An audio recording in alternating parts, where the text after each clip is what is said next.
Hi, I'm Gina, creator and host of Feminine Roadmap Podcast, the podcast that is designed to have real talk around all things midlife and strategies to help us live a more vibrant second half. It is my deepest desire to help other people shift the conversation toward empowerment, toward vibrancy, toward excitement about what life has for us and what we can bring to the world, how we can each individually shine our light. So I invite you to grab a cup of something wonderful, to join me each week or when you can, and join me in my living room to have these conversations. And if you are enjoying this, please take the time to subscribe wherever you listen, rate my podcast, and share the episodes that help you, the episodes that encourage you. Let's build this community together. Welcome to my tribe. I'm so grateful you're here.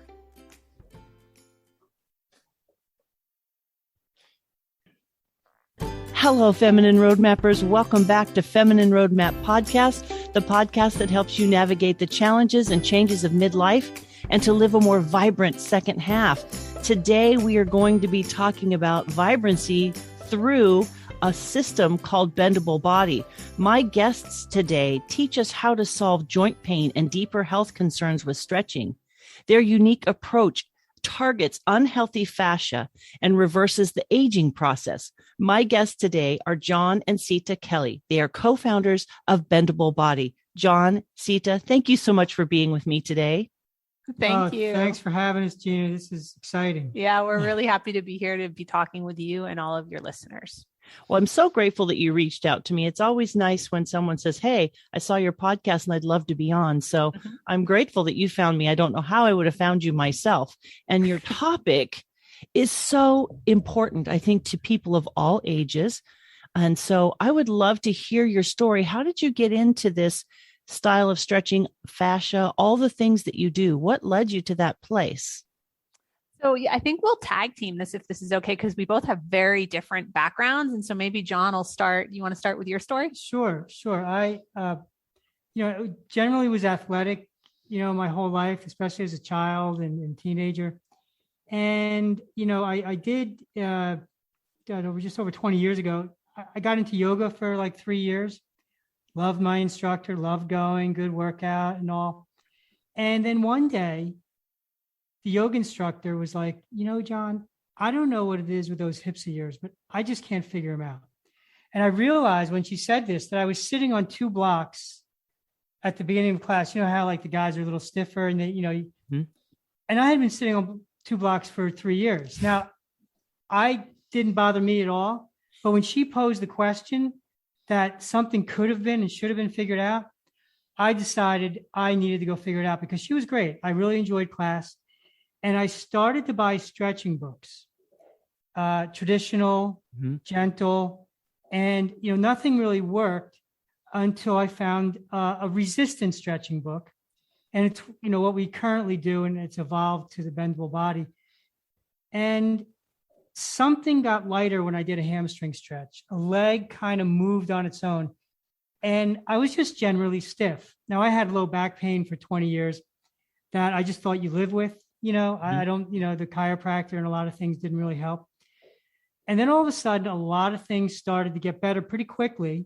I was told, and I decided this was what, going to be doing for the rest of my life because, I want to feel better. And this helps me feel better. I mean, you had kind of an interesting, you spent 10 years on Wall Street and transitioned into, a flexibility trainer. So yeah, that all sounded nice and smooth, but the transition from Wall Street to become a flexibility instructor. Not so smooth.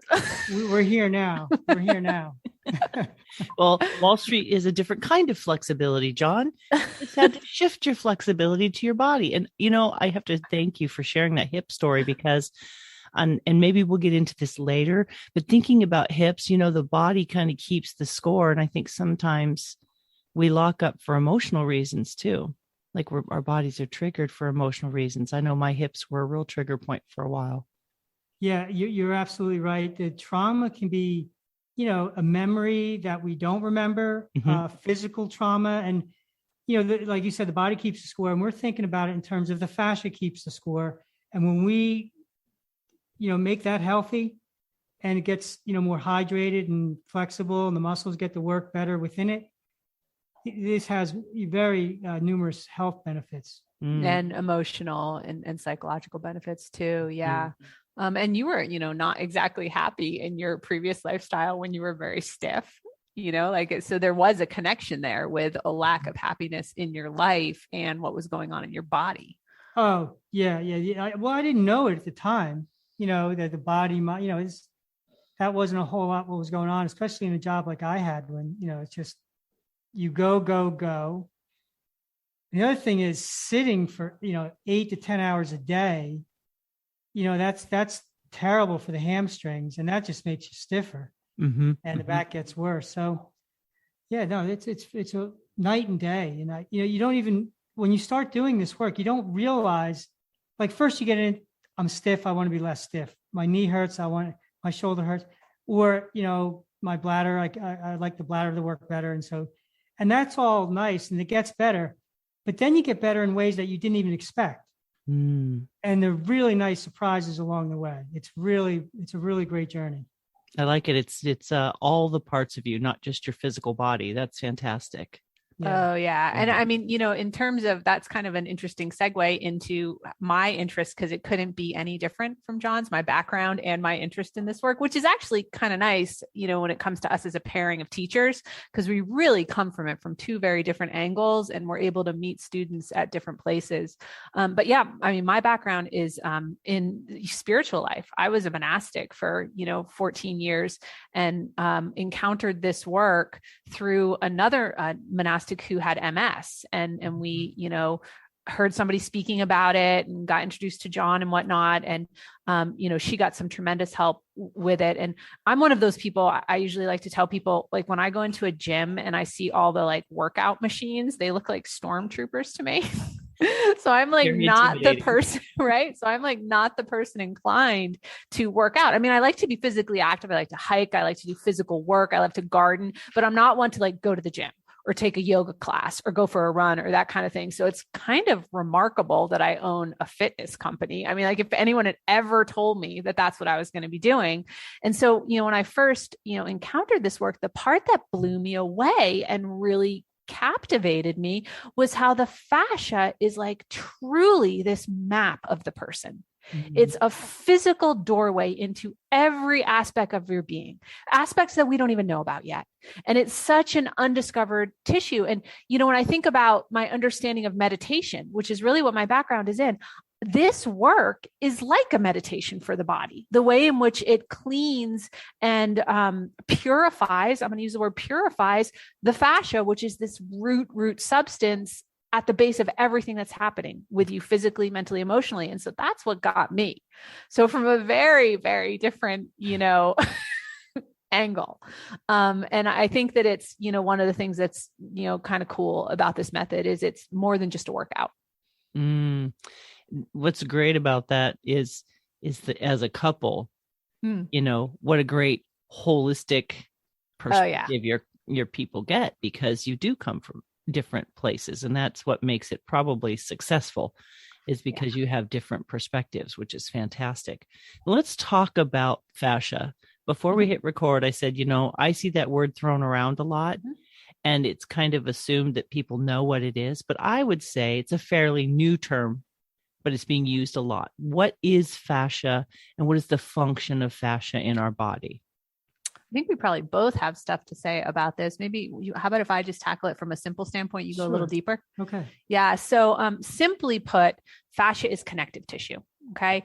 And it's essentially made up of seawater and collagen. So you can think of it as a 3-dimensional web in your body that is, if you were to look at it under a microscope, looks like a translucent liquid.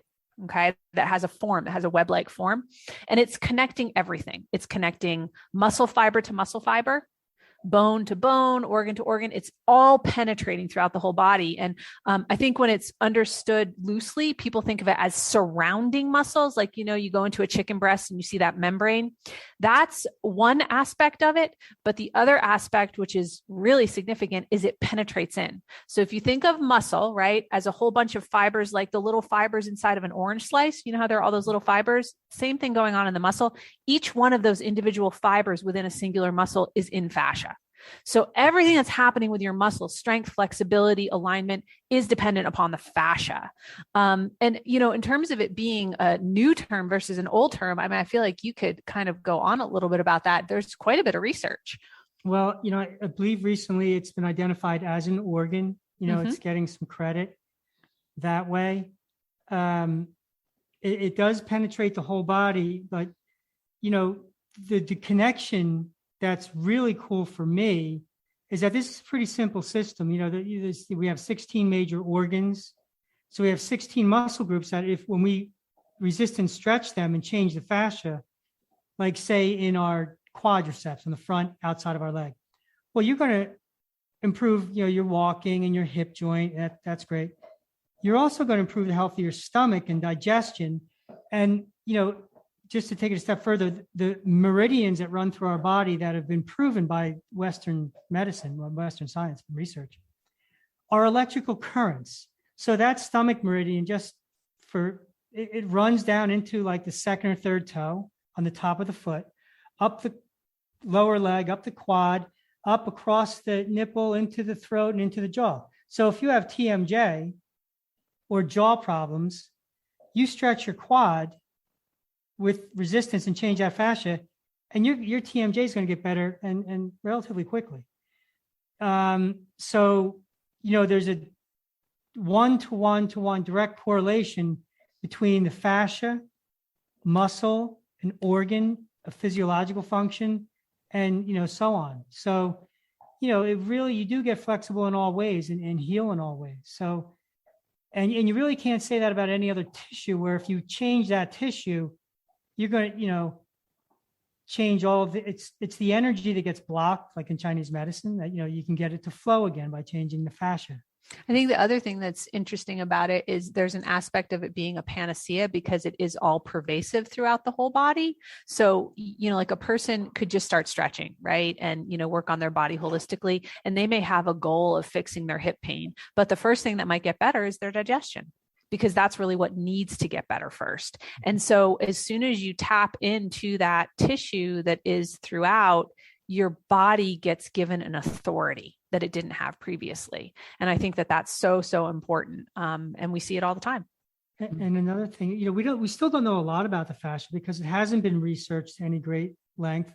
But what they do know about it is that it has 5 times as many nerve endings as the nervous system, but we don't feel it. We're not going to the doctor and saying, the fascia, it's really killing me.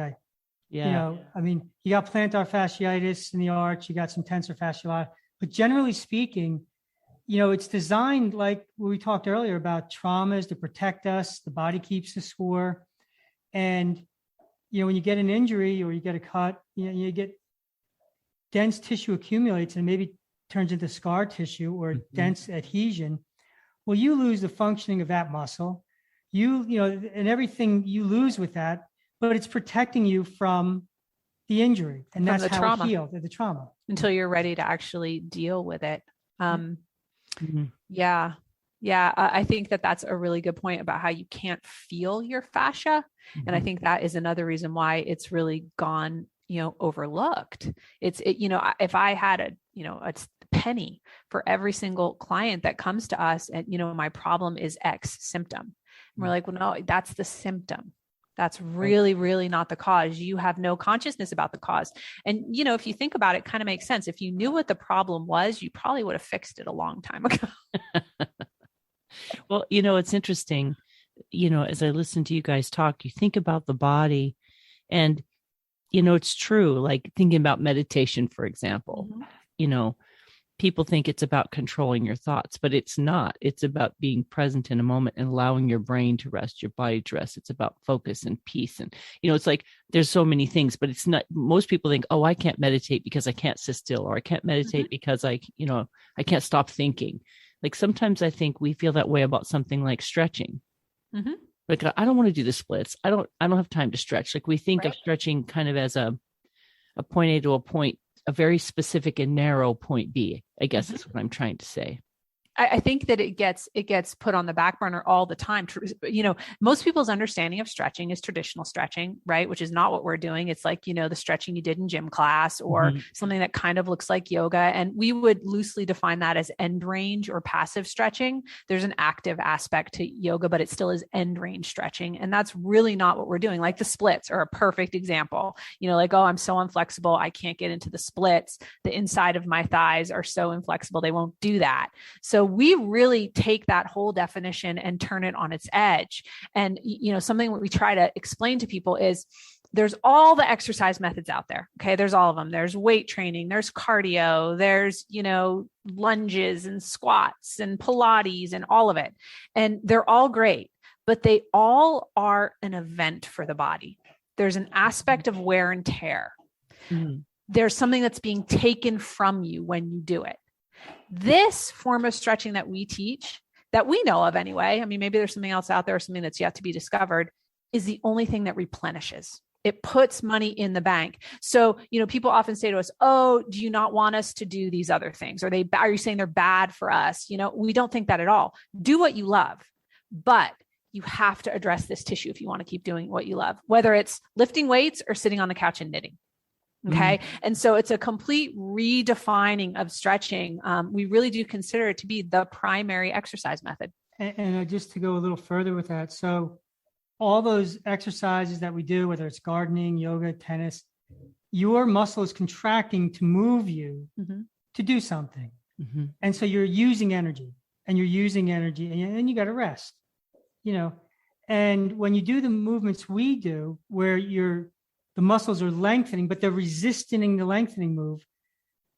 It's not only the muscle that's engaged in stretching, but it's the fascia that engages. And literally, when you resist and lengthen a muscle, and you resist where you're overcoming the resistance, it's not like a slow move or passive move, because you are resisting.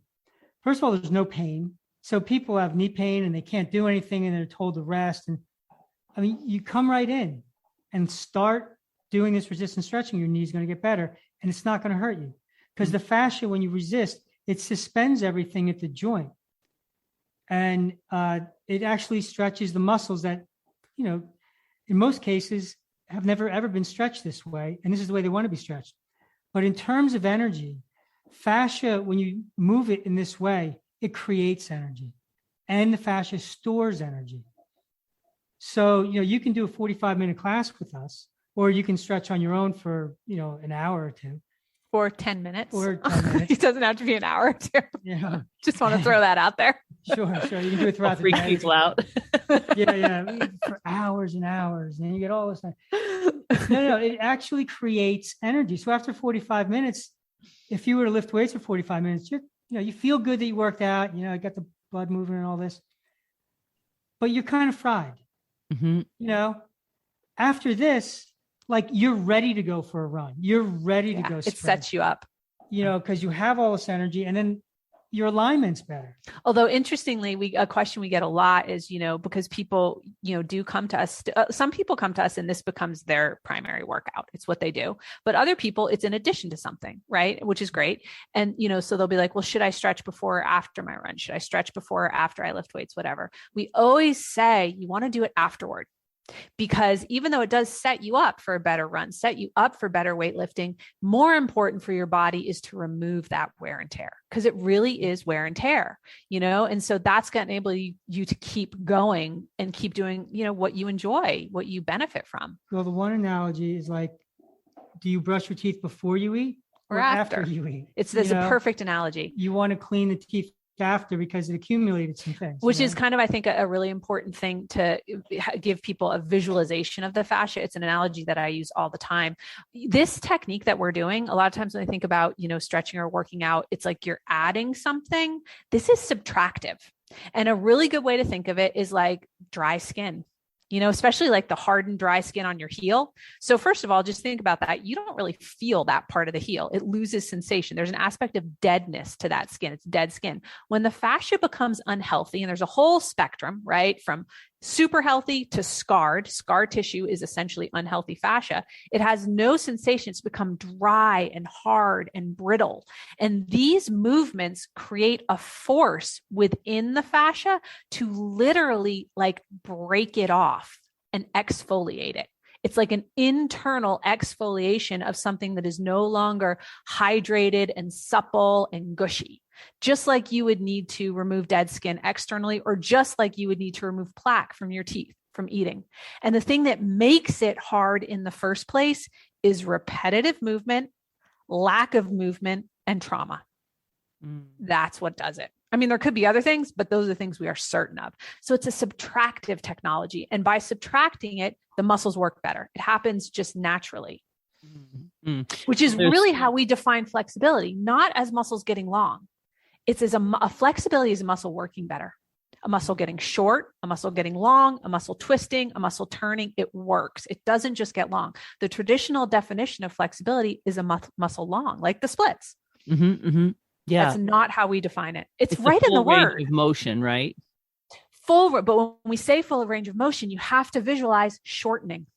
People don't think of shortening, and that's where all the power comes from a muscle. I mean, if you just think about, you're in your kitchen and you want to grab something from the top shelf, you're reaching up with your arm.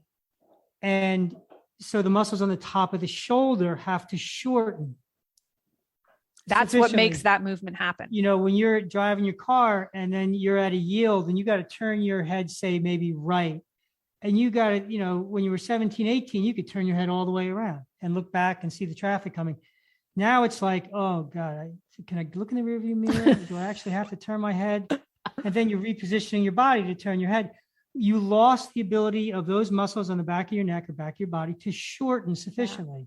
Yeah. So we lost the ability for the muscles to shorten, contract and shorten. Which is what their job is. Yeah. And then the fascia is the culprit physically. And then, we're resisting and improving the health of that fascia based on the resistance you use and the repetitions you do. So you do increase your mobility, but it's really important that people start to redefine flexibility because they're just missing out on the most important part of the equation, which is the muscle's ability to shorten. And I just would like to point out, it's in the word. It's not long ability, it's flexibility. What does flex mean? To shorten.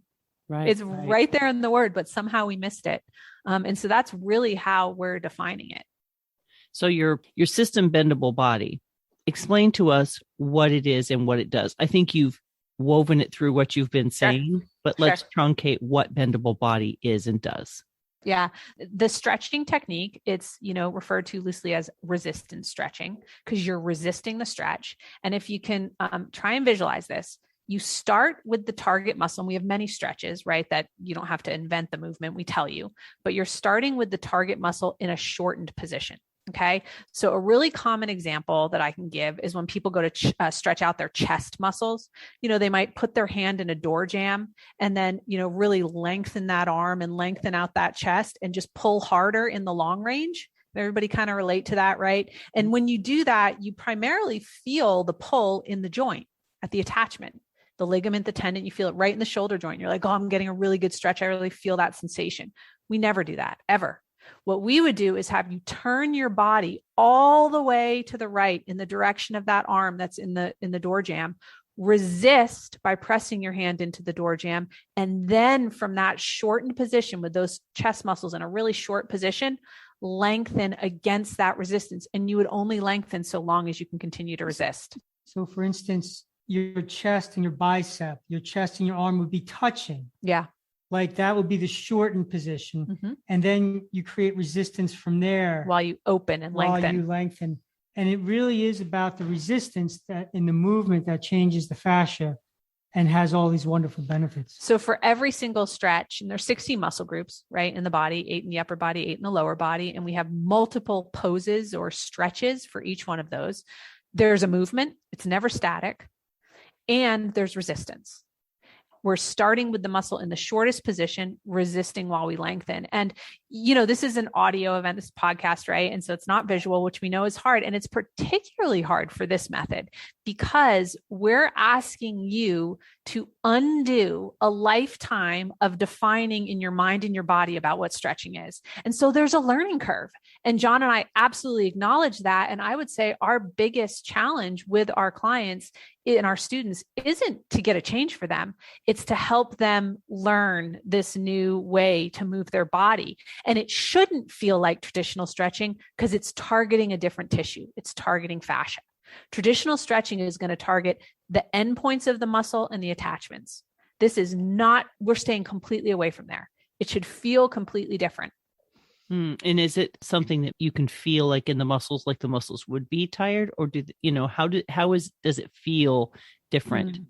I think that there are a lot of results that people get. You feel like something got removed.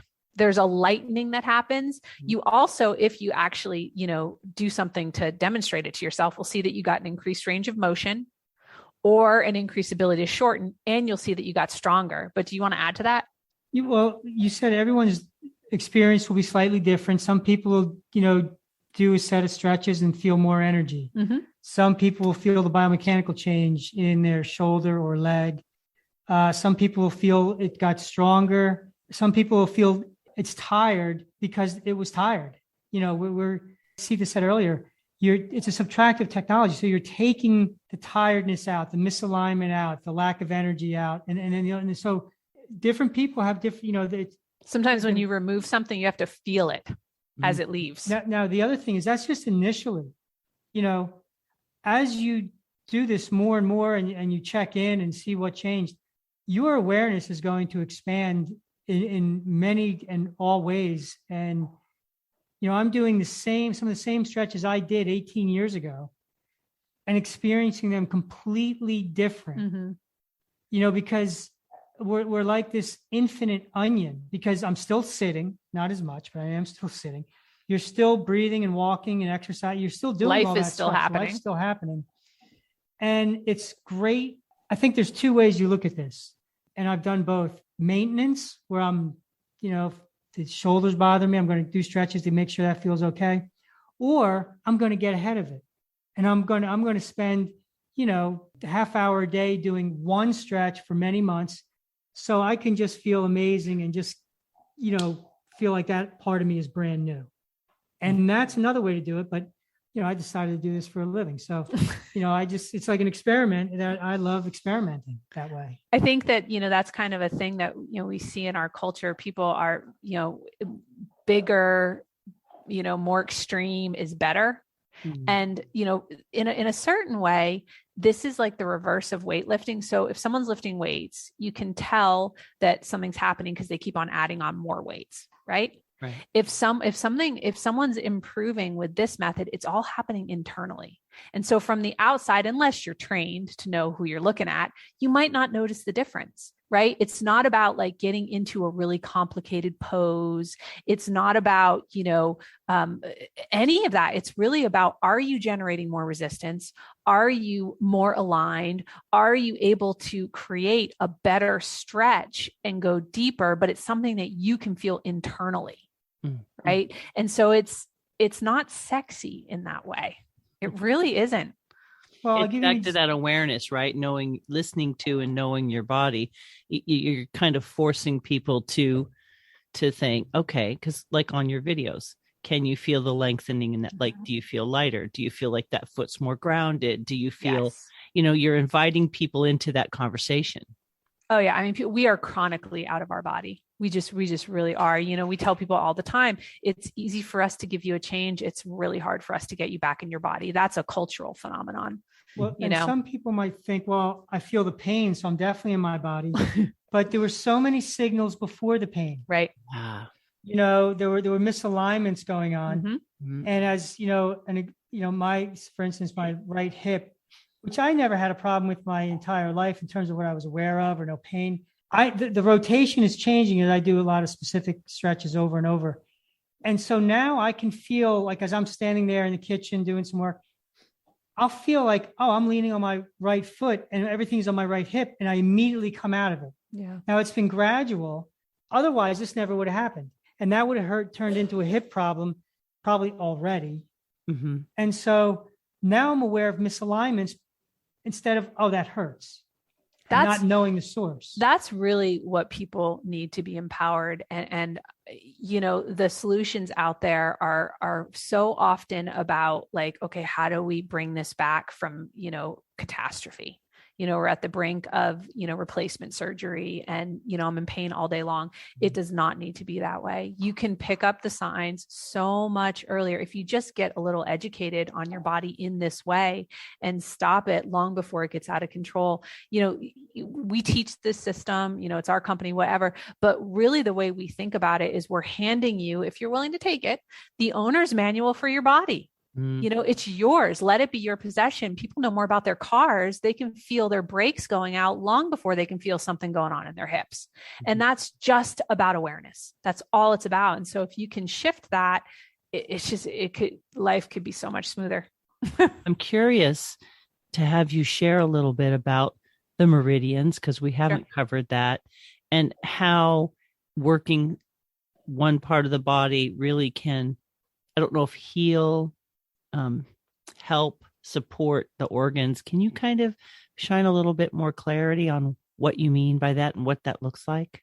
Sure. Yeah, just a little background also. You know, I got involved in this when I was researching stretching, and the book that I bought was written by Bob Cooley, who I then spent, you know, over 10 years with. He wrote The Genius of Flexibility. And, you know, the meridian's been in the body. Indians and the Chinese knew this for thousands of years. And, you know, fascia is more, you know, recent, although I'm sure it was dissected in, you know, mid-centuries. Right. And so he wanted to fix his body, Bob, and knew that stretching was the only thing that gave him some relief. And he found that he resisted while he ended up stretching to get greater ranges of motion and deeper healing. And the connection, because it didn't come from Chinese medicine, it didn't come from the exercise physiologist, it didn't come from doctors. He was simply in a stretching his lateral hamstring, and he was doing it for a great length of time, and then felt his bladder contract. He had to be sensitive. He happened to be sensitive with his organs, and every time he went to stretch that lateral hamstring after that, the bladder would contract. And then he found out through a friend that, the bladder meridian runs along the lateral hamstring. And then subsequently felt his stomach change when he stretched his quads and so on and so forth. And he put this puzzle together. So, you know, the meridians are these electrical currents that, the way I think about it, is that if your muscles are working fully, like the backs of your shoulders, then your small intestine is going to digest the proteins a lot better. So then your large intestine is going to break down food better, and you're going to have better elimination, and so on and so forth. I think a lot of people don't even know what a meridian is. It's a channel. Like, if I'm sure most of your audience has heard of acupuncture, that's pretty, you know, commonplace now. And so when you go to get acupuncture, the practitioner is putting the needles in those points in those meridian channels. So it's not a physical channel that you can see with the physical eye. It's an energetic channel running through the body. But what we do know scientifically is that meridians reside in fascia. So if you can then extrapolate that you have this dense, hardened, deadened tissue, what's that going to do to the electrical current running through it? Well, it creates stagnation. And the whole purpose, or it stops the flow of energy. Okay. And then to take it a step further, what you also might not know, meridian channels service organs. They literally run into them. They're primary channels and secondary channels, kind of like blood vessels, right? And so we're working in terms of the primary channels, and they run along specific muscle groups. So we know, and we've experienced it countless times, that when you change the health of the fascia, the meridian channel becomes unblocked, and you get a physiological and emotional result that is predictable and universal. And so that's how we're thinking about it and interfacing with it. We actually call all of our stretches by the organ association.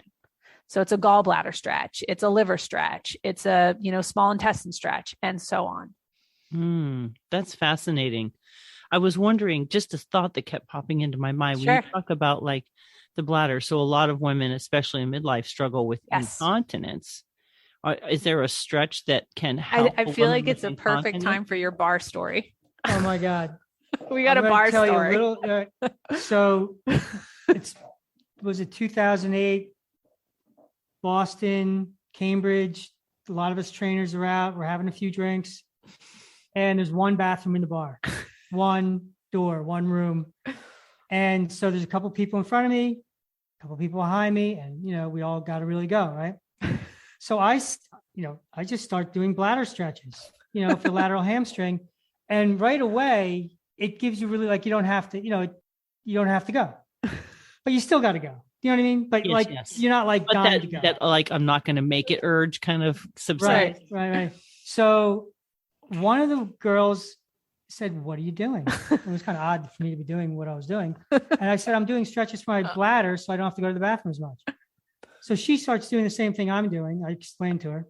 And she literally, after about 6 or 7 reps, she gets up and she goes, "This works. I don't have to go to the bathroom." And all of a sudden, all 5 of us now are doing bladder stretches. But no, I'm telling you the story, like it works. And so if you have to get up 3, 4, 5 times a night to go to the bathroom, you start working on your lateral hamstring, the bladder, do the resistance stretches. It's sleep through the night. It's definitely the other thing too. We happen to know just anecdotally about the lateral hamstring. It's some of the toughest tissue in the body universally. And so the fact that as we age, that starts to become a problem. And I mean, I feel like it starts in your 30s. You get up in the middle of the night to go to the bathroom. And, that makes sense with what we know about that tissue. It is very prone to the accumulation of scarred and dense fascia. And there's not a lot of health there.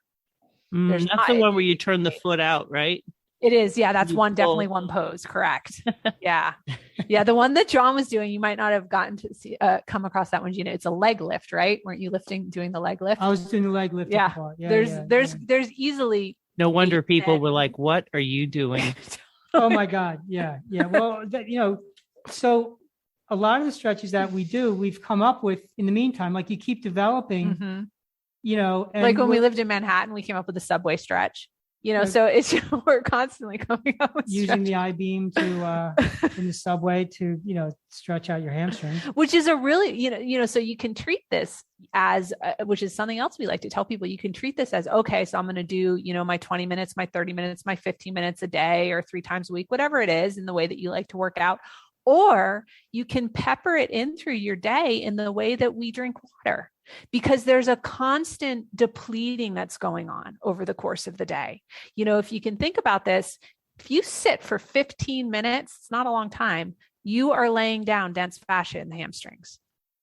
Just takes 15 minutes. So there's a replenishment that needs to happen. And it really can be treated in that way. Let me do, a set now. I feel like I need it. Just like in the same way, you're like, I need some water. I need a glass of water. I haven't had a glass of water in a while. I just feel like the whole idea of where our bodies are at in midlife and the changes that we're going through, the stress that we've accumulated, right? Yes. Things that might be happening if you have children and what they're going through, your parents are aging. I think our generation is considered the biggest generation to deal with aging parents. Like we're just slammed with this huge population of aging parents. And I feel like back to the body keeps the score. I feel like we've always had stress, but this is such a unique and stressful season. And our bodies, like you said, we're being depleted on so many levels. Totally. That to have something that can, maybe we're not aware of the emotional connection, but just beginning to address, let's just say, just the fascia. You're just thinking about the fascia. You're thinking about your bladder. It just sounds like this is a tool that you kind of got to maybe be curious about what else will improve when you use it. Like you might start just for the flexibility or for the bladder control, but it does sound like it has much farther reaching effects. I mean, it's a really good point. We hear it all the time. People come to us primarily for pain and injury, particularly in the joints. I mean, they come to us for other reasons, but that's the biggest reason.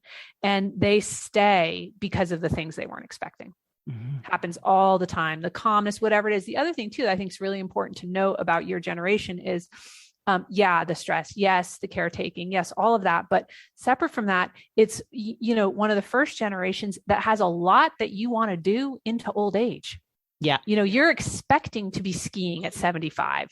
You're expecting to be playing tennis and golf and doing all this stuff. And really the thing that prematurely ages you is fascia. You may have every other symptom, but that is the tissue. That is what it is. And so we know, and the other thing I also want to just say about, middle-aged and people in the second half of their life, John and I, this is new information in a way. And there's a perspective that comes with being at that point. You've been around the block, you've had experiences, and it doesn't make sense for us to be trying to educate someone who isn't ready for it. Who isn't receptive, who doesn't have the perspective. It's like banging your head against the wall. Yeah. And so even though we know 7-year-olds need this and 20-year-olds need it, we know that, they don't know it and they're not ready to know it. Right. But as soon as you start to hit 40, 45, 50, you're like, okay, wait a second here. You submit to what you thought was wait a forever, second here. And yeah, you're losing those, forever movements. But we see it all the time. People just get their life back in spades or keep their life. Yeah, wherever you are. The mindset really is, oh, well, it drives me nuts. You're going to tell you one of my greatest pet peeves. Well, there's two. People I just turned 55 and like, oh, I'm so old. And they're younger than me. I'm like, really? Right. Let's just stop. And the second thing that bothers me is, oh, we're just getting old. It's like everybody just wants to lay down and give in to these things. And I'm convinced that there's a better way that we can live, that our bodies are these miraculous things, that there is the ability to, there's things out of our control, but there's so much inside of our control. And so that's what made me excited about talking to you guys. It's like, see, somebody is saying, I have a system that will give you health, flexibility, lightness of being, if you will, in your body as well as your emotions. Like, we don't have to lay down. I agree. There's plenty of us like, we're going to do these great things, but we feel like we have to slow down as if by 60, oh, well, you're going to lose your eyesight. Well, you're going to pee your pants. Well, you're going to, not be able to get up without using a piece of furniture. It's like, it bothers me because I believe fundamentally that does not have to be true. I see it all the time with John. You're right at that age. He's 56 and, his peers are starting to get that look, the beer gut and, the stiffness and the thickness. He looks like he looked in high school. The comparison is dramatic, and you don't lift a weight. You don't run. You don't control your diet. You don't do any of that. Do a lot of resistance stretching. It really is. Like what you just said, Jenny, it's like, you don't want to accept that.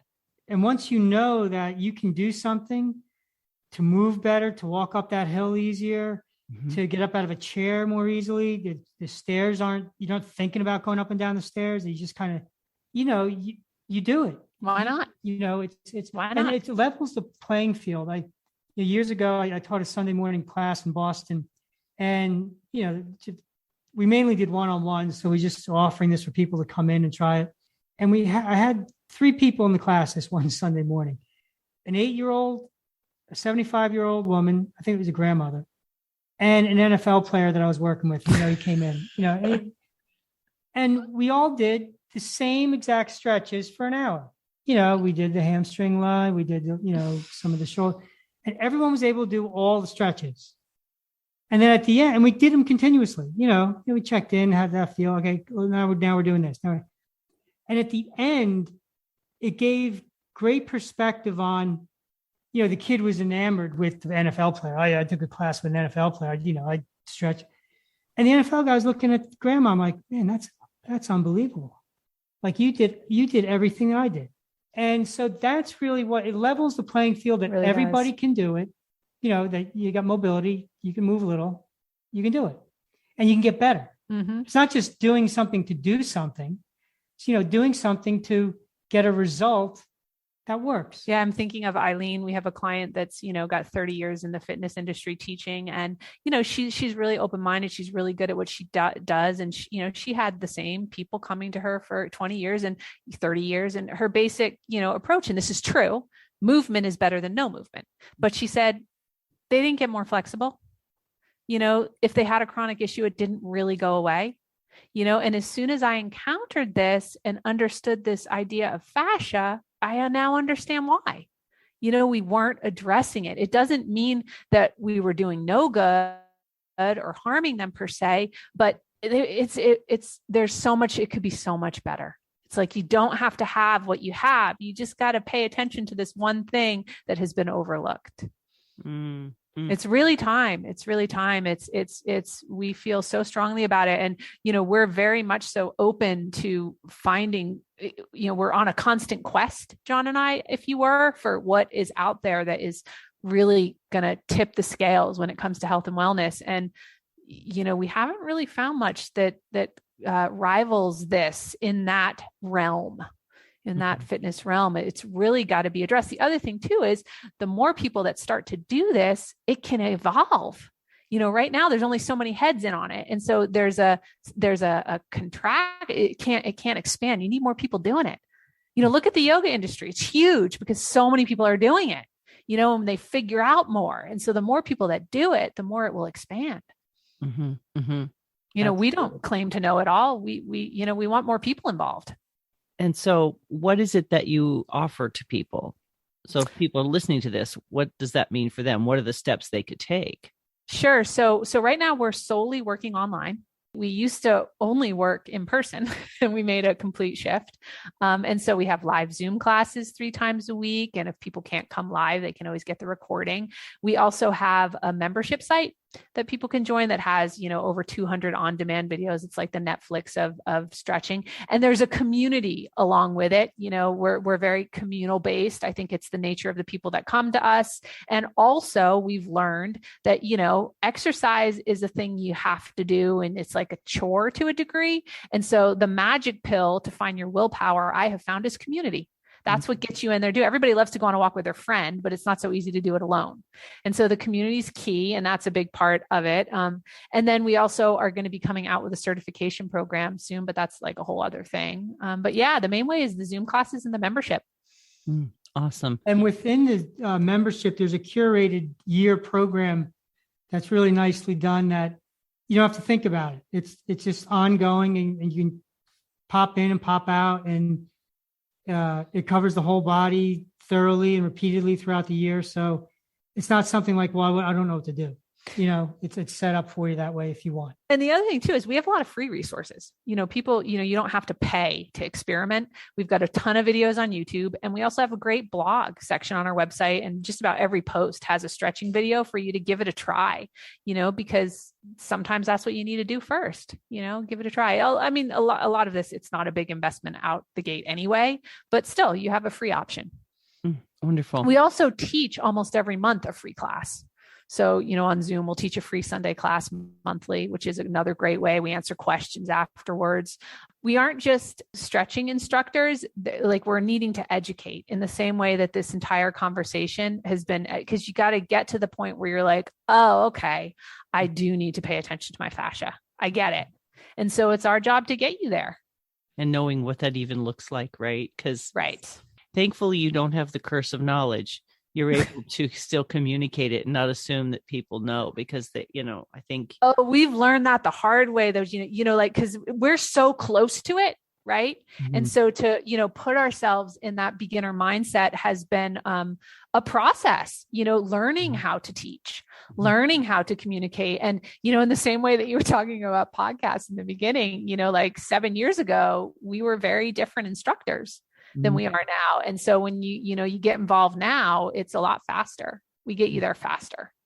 So if each of you could give 3 kind of key things you would like people to take away or focus on, what would those be? And either one of you can go first. I'm good. That the body's very forgiving and it will heal and recover faster than what caused it to be injured or sick. you get to use resistance to sort of eliminate the resistance that we have, right? It's resist. We do resistance to improve our health. It's like homeopathy. Yeah, it's like cures like. And, there's no age limit and, very little physical limits that are keeping anybody from doing this and feeling better. That's encouraging. Yeah, super encouraging. All right. Yeah, I think the first thing I have to say is a little bit similar to John. I was wanting to say it earlier. Following that line of the body keeps score and your body is a storehouse of your life. We think about the difficulty of, sitting across from a shrink or psychiatrist and having to unearth all of that. We've seen it over and over again. There's a real ease of it coming out of the body. It comes out without you needing to be in it. And so that's, I think, another, exactly. I think that's another, we've seen it over and over and over again. I think that's another way of kind of just reiterating what John said about how the body's very forgiving and it doesn't take all that went in. It's much quicker to come out and much more easeful to come out on the level of the body. And then the other thing I guess that I would say is that you gotta really consider the fascia. I just hope that of everything that we've said, that word is the word that people leave with. And there are other methods that address it, and we're all for them. The point is, it's time. That is the missing piece in what everybody is doing. I have complete certainty, and I think that if people gave it a shot, they would see for themselves. And probably the third thing that I would say is, there's hope. You really do not have to have what you're having.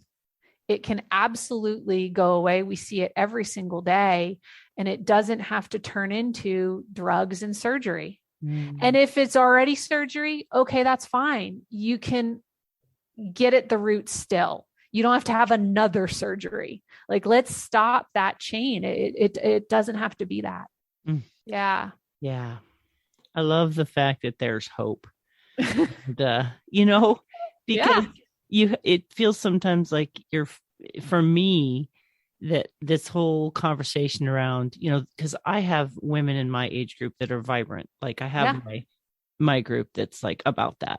Sure. But then you get out of that group and people are oh my God. Oh, you're old. And some people have to keep saying you're old. And it just irritates me. It's like, you know what? Age is what it is. Some people's bodies are wrecked at 25. So it's really where your body is at. If we could just kind of remove the age thing and think about it in terms of, this is really a system of health. That's what I hear.